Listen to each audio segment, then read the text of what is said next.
Welcome back. In the last video, we got started on creating the site folder that's going to contain our website.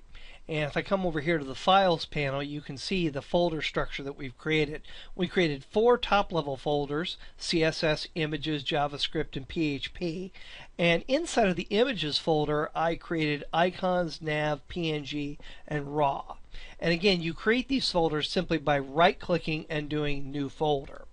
I also created a couple of CSS files in here, print CSS and styles.css, and a couple of HTML files. We also added some scripts, but we'll talk about that later. And again, the way you create a file is you just simply right-click and do New File, and you go ahead and name it whatever you want. In the case of a style sheet, I would call it sample.css. And to delete a file, you just simply right-click, edit, and delete. Now in this video, what I want to do is I want to go over the basics of HTML with you. Now we could spend probably the better part of a couple days going through all the ins and outs of HTML. And if you're interested in really learning HTML well, I have a video series on HTML.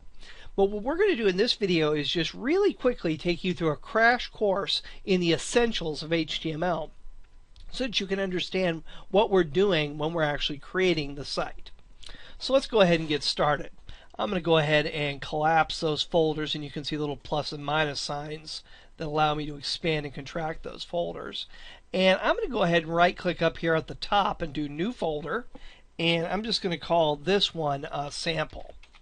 And then I'm going to create an HTML file inside of that folder. I'm just going to right click on that and do New File, and I'm just going to leave it untitled.html. To open this file up, we're going to go ahead and double click on it, and you can see the file opening up here. Now there are a couple different views that you can work in inside of Dreamweaver. There's Design View, which we're not going to work in too much. This is a really good view for when you're adding content to your pages. But when you're actually laying out the page, creating the structure for it, you're going to be in Code View. So most of our time is going to be spent in Code View. And again, you can switch back and forth between those as much as you want. You also have Split View here, which shows you the Code View on the left and the Design View on the right. And you can see again, this is just a blank page.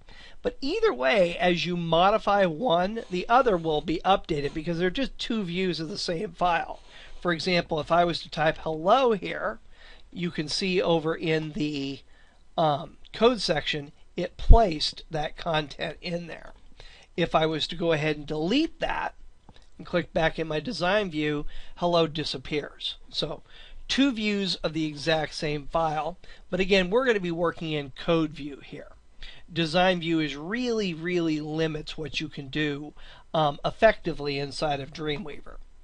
So I'm going to go into Code View here, and again, you can see Dreamweaver sort of added some sample content here for me. And what I'm going to do is, because I don't like the way they set up the document here, I'm going to go ahead and go to Edit and click Select All, and then press the delete key to wipe all that out and save it. And that's where we want to begin, with just a blank HTML file. And this is the perfect place to begin. Now, HTML files have the same structure to them regardless of where they're at. You're always going to begin an HTML file with HTML tags, which brings up the subject of what is an HTML tag. Basically, what you have is you have a tag, and that tag is contained in opening and closing brackets, which are less than and greater than symbols. So this is an example of a tag. Now, where there's an opening tag, there always needs to be a closing tag. And if I do another bracket and then a slash tag, that's an example of a closing tag. So I can open a tag up like this, and I can close a tag just like this. Now, putting this into making this for real because the word tag is not actually a valid HTML tag. Let's say I wanted a paragraph to appear on the page. I could do open bracket P close bracket, and what that's going to tell the browser is this is a paragraph of text. And then I'm going to go ahead and type sample paragraph. Whoops. Now, the browser needs to know when that paragraph ends, so what we're going to go ahead and do is do a closing P tag. And again, that's a bracket followed by a slash followed by the tag name, which in this case is P, followed by a closing tag. So whenever you're writing commands out inside of HTML, you're always going to have an opening tag followed by a closing tag. And if this seems a little bit confusing at first, stick with me. This will start to make more sense as we build our sample page here. Now, HTML tags are divided into two different groups, really. There are structural HTML tags and there are semantic HTML tags. Structural HTML tags give your page structure. They define the different elements of your page. Whereas semantic HTML is used to contain content. For example, the P tag that we just looked at is a paragraph tag. That tag tells the browser something about that content, that it's a paragraph. Another example of a semantic tag in HTML would be the heading tags. H1 is a first level heading. H2 would be a second level heading. If you had a list of information, the different list items would be contained in LI tags. So semantic tags are probably easier to understand than structural tags because their name always relates to what they do. Structural HTML tags, again, they define the structure of your page. Now, the first thing that every HTML page needs to have is an HTML tag. And this tells the browser that you're writing HTML and not JavaScript or some other coding language. And again, where there's an opening tag, there always needs to be a closing tag. So I'm going to hit enter a few times and type the closing HTML tag here. And again, that's just the bracket with the slash and the tag name on it.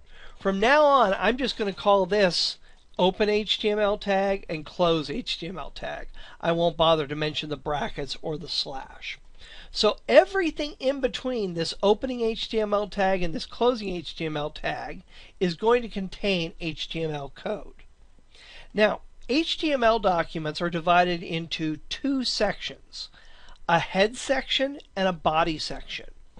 And just as you would probably suspect, you go ahead and define the head section by creating an opening head tag and then creating a closing head tag. So everything in between these two tags is going to be the head information for the document. I'll hit enter a couple of times, and the second major section in every HTML document is going to be the body section. And so I'm going to go ahead and open a body tag up here and close a body tag. Now, here's the difference between these two sections. Anytime you're trying to tell the browser something, for instance, the title of a page, or some meta tag information for search engine, or links to scripts or CSS files, anything the browser is really concerned with is going to go into your head section. The content that the user or your visitor is going to see, such as headings and paragraphs of text, images, things like that, that's always going to be contained in the body section of your document. Now, for the head section, all we're going to do is go ahead and title the page. And to do that, you're going to go ahead and do a title tag. And inside of the title tag, I'm going to go ahead and type HTML learning page. Oops. And then I'm going to go ahead and close my title tag. So when the browser opens this up, the title for the browser window is going to be sample or HTML learning page. And that's all we're going to do in the head section right now. We're going to add more things later on, and you'll see how that works more in just a little bit. Now again, the body section is going to contain the content for the page. Now if I actually look at this page, I won't see anything because the body area is completely empty. If I click on design here, now I'm in design view, and you can even go into live view here and see the way it would look in a browser. So nothing is in our page right now. And again, the title is the title for the browser window, not a title that actually appears on the page. And you'll see that again in just a little bit. So what I'm going to go ahead and do is I'm going to put a heading on this page. And the headings are always going to be H1. Oops, I capitalized that. It should be lowercase. H1. Actually, it doesn't matter whether it's upper or lowercase, but most people type their tag names out in lowercase. And I'm going to go ahead and type welcome to my website. And again, this is an H1 tag. It's a first level heading. You can also have H2 tags for second level headings, H3 tags, 4, 5, and all the way down to H6. And you can kind of think of this like an outline of your site. So now I've actually placed some content on the page. I'm going to save it by going to File, Save, or Control S, and then go into Design View, and there we go. There's our first bit of content inside of H1 tags. So again, heading instructions for the browser. The body section is going to be content that you're going to show your user. I'll go ahead and hit enter here, and now let's say we want a paragraph of text. For that, just like we did before, I'm going to go ahead and do, an opening p tag right now. And I'm going to go ahead and type, this is a paragraph. And then I'm going to go ahead and close that off. I'll save this, and actually, since we've got a kind of a thin design here, I'm just going to go into split view here and click, and you'll see there's my heading, and there is my paragraph of text. And actually, this is one way Dreamweaver really shines as a code editor. You can see as I highlight this text up here, the text that represents in my code view is also being highlighted. And you can see, since this is a heading, it's big and bold. If I highlight this paragraph, that gets highlighted. And notice it didn't highlight the tags, it just highlighted the text itself. If I was to highlight something over here, the reverse is not true. If you highlight something in code view, it's not going to highlight it over here. It just works this way. So if you're ever wondering, you're looking at code view and you can't find something, you can always highlight your text and have it appear over here in code view. Now I'm going to go ahead and hit enter here, and I'm going to type a second tag. And this is going to be an H2 tag. So I'll type, this is a subheading. And again, I'm going to go ahead and close that H2 tag with the slash. And there's my subheading, and you can see that it's smaller than the H1 tags. So putting text into your web page is very, very simple. Now the next thing that you're probably going to want to do is you're going to want to learn how to create lists inside of HTML. And lists in HTML aren't just for bulleted or numbered lists. There's lots of things you can do with them, such as creating navigation systems. So they're very common, and almost every website is going to have a list of information. So I'm going to go ahead and hit enter a couple times, and notice I've got a blank line here in between my subheading and where I'm going to start typing. And I want a bulleted list. And in HTML, we call a bulleted list an unordered list, or a UL. The opposite of an unordered list is an ordered list, and that starts with the OL tag. So you have UL, unordered lists, and you have OL, ordered lists. And again, this is just an overview. It's not an in-depth covering of HTML. This is just sort of meant to give you a reference point for when we actually start beginning to build the page. So I'm going to go ahead and do UL to open that unordered list. And then I'm going to hit enter a few times, and I'm going to go ahead and close my UL. Now inside of this is where the individual list items are going to go. I'm going to indent this a little bit just to show you. And I'm going to do LI, and I'm going to do sample list item. And then I'm going to close my LI tag. And again, UL, unordered list, LI, list item within the unordered list. And then I'll hit enter, and I'll go ahead and do LI again. And I'm going to say another item. And we'll do one more, so we're going to have 3 items here. And I'm going to say final item.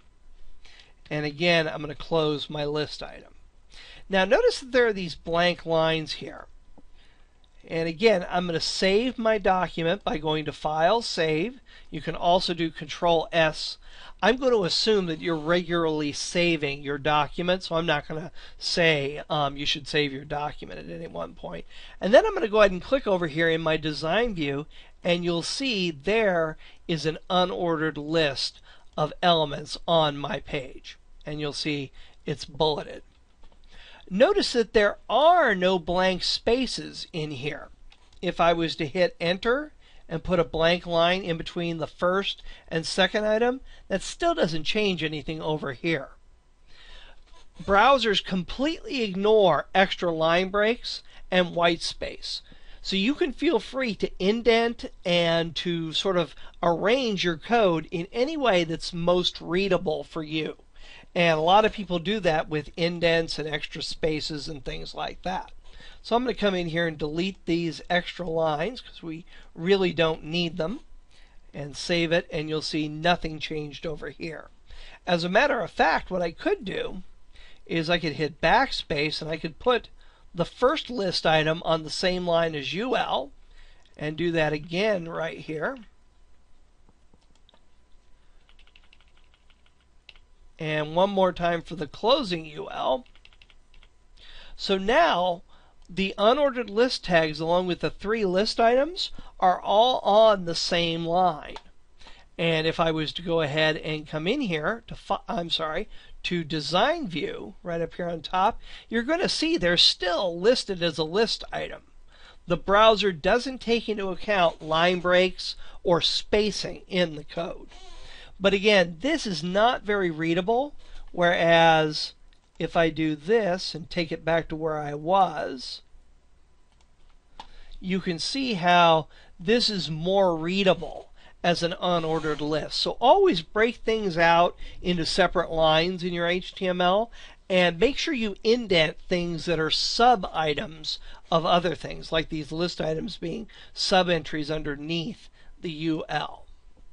And I'm going to go ahead and save this and go back into split view so you can see this here. Now, I'm going to hit enter another couple of times, and I'm going to put an image into our page, or onto our page. And to put an image onto your page, you're going to do the img tag.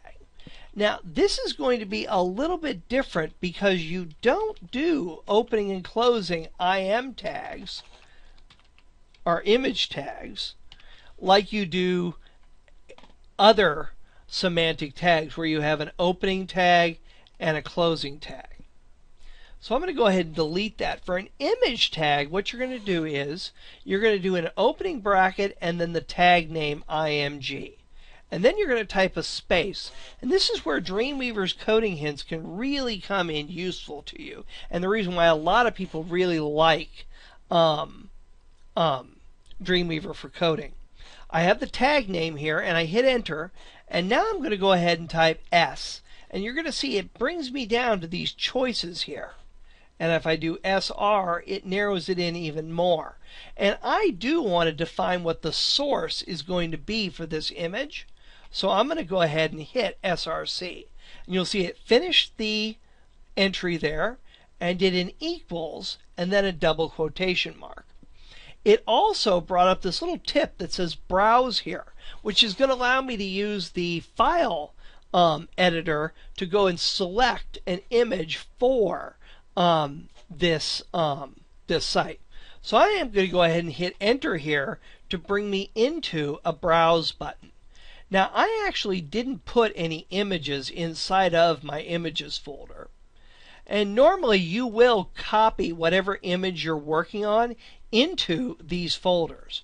But I'm going to go ahead and go into a different folder, and I'm just going to go ahead and grab a sample picture here. I'm going to use this yellow flower or this red flower. I'll hit OK there, and it's going to say this file is outside the root folder of Shear's design and may not be accessible when you publish the site. Your root folder is this. Do you want to copy the file there? You're always going to want to do that. Otherwise, when you actually publish this site, you won't be able to see that image because it won't be part of the actual website. So I'm going to go ahead and click yes here, and it's going to ask me to save the file. I'm going to go into the images folder, and this is what I'm going to call it, Chrysanthemum JPEG, and I'm just going to hit save there. And you're going to see that it put the path to that image file into the quotation marks after source. Now this is actually not called a tag. Image is a tag. This is actually an attribute. Attributes always tell you something about an HTML tag. In this case I have the HTML tag image, and I'm saying the source file for this image is going to be this file right here that I've saved in the images folder called Chrysanthemum JPEG. Now there are other features that other attributes you can put in here to further modify this image. But for right now I'm done. So I want to type a closing slash and then a closing bracket. And that's going to go ahead and put an image into my document. And again, if this is a little bit rough for you right now, don't worry, keep going. This will start to make more sense to you. I'll go ahead and save this file, and when I go into design view this time, you're going to see, wow, there's that big image file there. And I'll go back into code view. Now, a couple of the most common attributes to put on an image after you define the source is the width and the height of the image. So I can go ahead and click here right after the closing quotation mark and type a space, and you're going to see that list comes up again. And these are all of the attributes that can be used in this particular tag. The attribute that I'm actually looking for is the width attribute. So I'm going to go ahead and select that, and you're going to see again it says width equals and then a double quotation mark. And I'm going to go ahead, that's the width of the existing image. We know it's 1024 pixels across. I don't want it to be that big though, so I'm just going to type 400 because I want it to be 400 pixels wide. And then if I define the width, I should also define the height. So I'm going to go and do the same thing, only I'm going to make the height 250 pixels. Attributes always take on this format. They're always going to be inside of a tag, and they're always going to have the attribute name, an equal sign, and then inside of quotation marks you're going to have the value, which in case of the source is going to be the path to the image. In the case of the width and the height attributes, the value inside of quotation marks is going to be the width and the height in pixels. So let's go ahead now and save this and go back into design view, and you can see my picture is now smaller.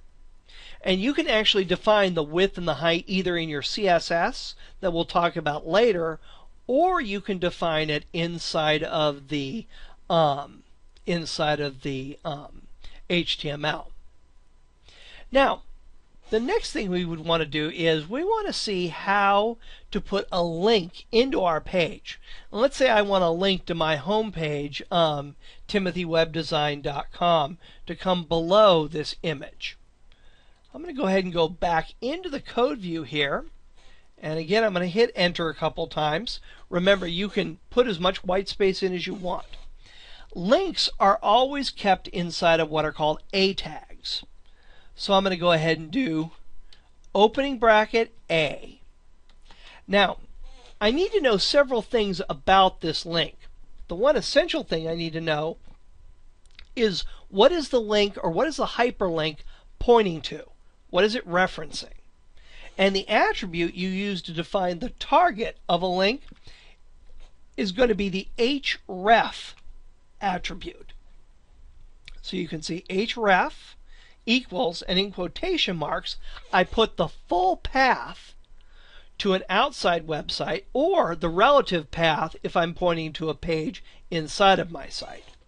For right now, and you'll see more about that later, but for right now I want it to point to my web page. So I'm going to do http://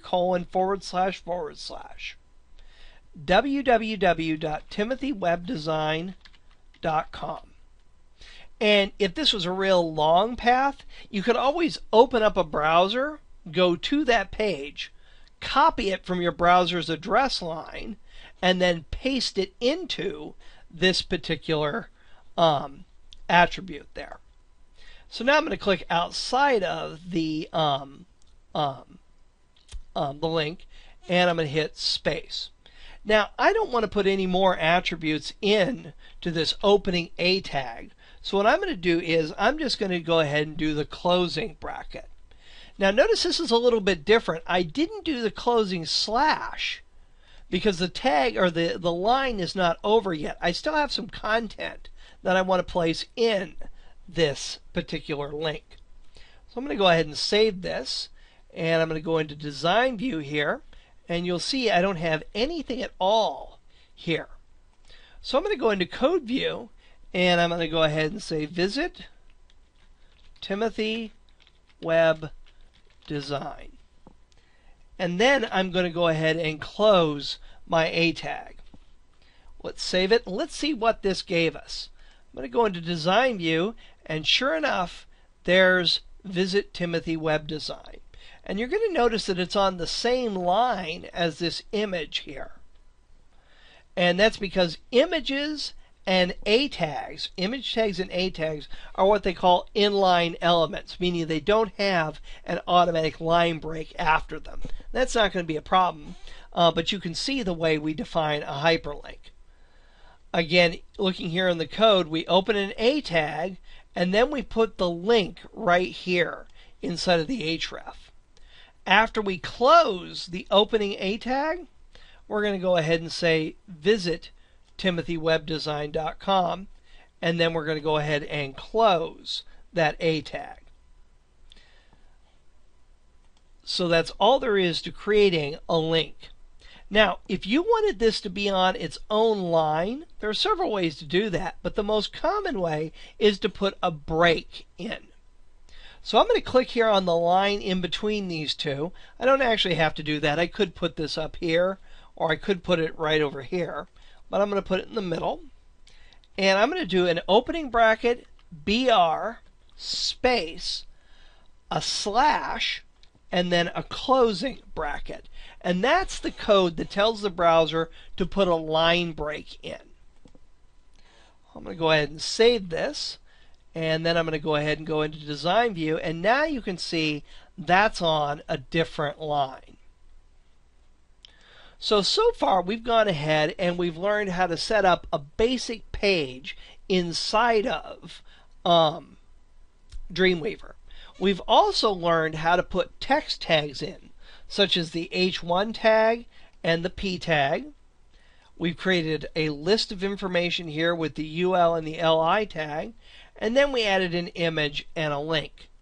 And again, this is all by way of sort of explaining the code that you're going to use to build your website. Dreamweaver will do a lot of this work for you, but you've got to understand the code that Dreamweaver is writing for you in order to modify it to make it do what you want it to actually do. Now, so far, everything that we've put in here has been a semantic tag, meaning it has something to do with what type of content you're putting in.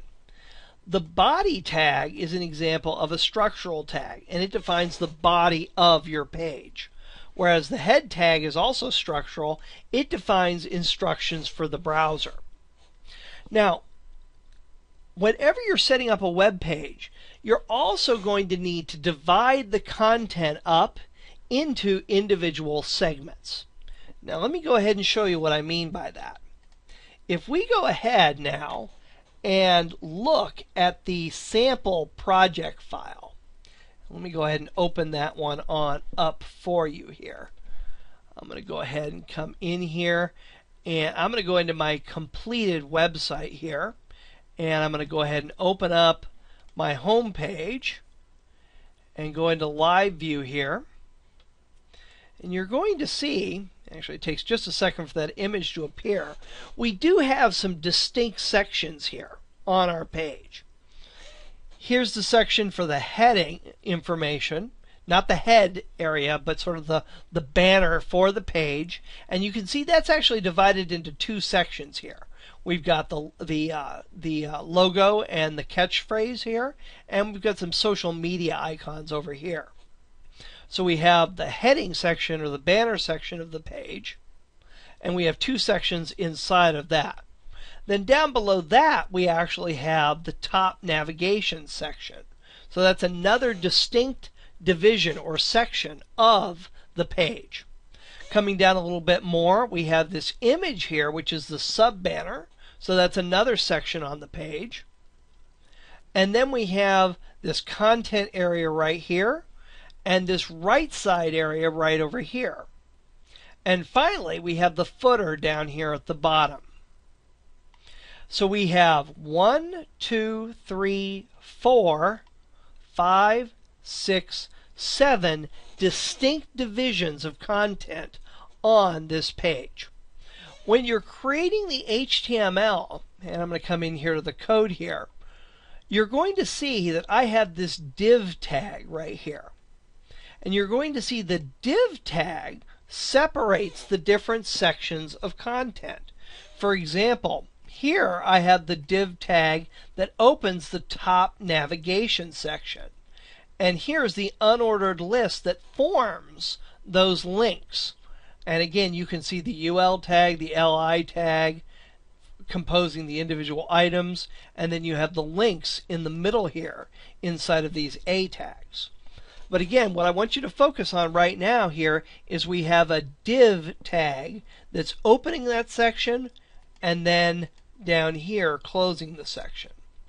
If I come up here to the top, we have the banner, and there's our logo right there. We have a div here for our social media icons, and there are all of our social media icons, and again you can see the list items and the A tags forming the links. Let's come back in here to our untitled section, and let's say this was a distinct section of code, this was a distinct section of code, and this was also. All I have to do to divide those up is simply put in these div tags. Whoops. Need to do an opening bracket, the word div, and a closing. Click down here and do div again. And what I usually do is I highlight these and press tab once to indent them in. And then we're going to have another div here for this unordered list. Whoops. And then we're going to go ahead and close that div right down there. And again, I'll sort of indent those in so it's more obvious that these are contained within these tags. And then finally, we're going to go ahead and put a div down here at the bottom. And again, I'll click after the link and put that in there, indent those in, and save. So now we actually have 3 areas of content that are defined by these div statements. I'll save this, and when we look at it in design view, nothing looks different here. But logically, we've divided up the content, so we can then refer to those individual divs when we're doing different kinds of styling. I'm going to come back into my index here, and I want you to notice one other thing about the divs that I've created here. After each one, you have the attribute ID. And after that, you have equals, and inside of quotation marks, the name that I'm giving to this div. Or I should say the ID that I'm giving to this div. Every section of content should have its own name. That way, I can style this logo differently than the div and the content that's in this social media. You can see here in my code view, the social media icons are kept in list items, and the navigation menu at the top are also list items. But when you look in here, this doesn't look like a list, and this doesn't look like a list either. And that's because with CSS, I'm styling it differently.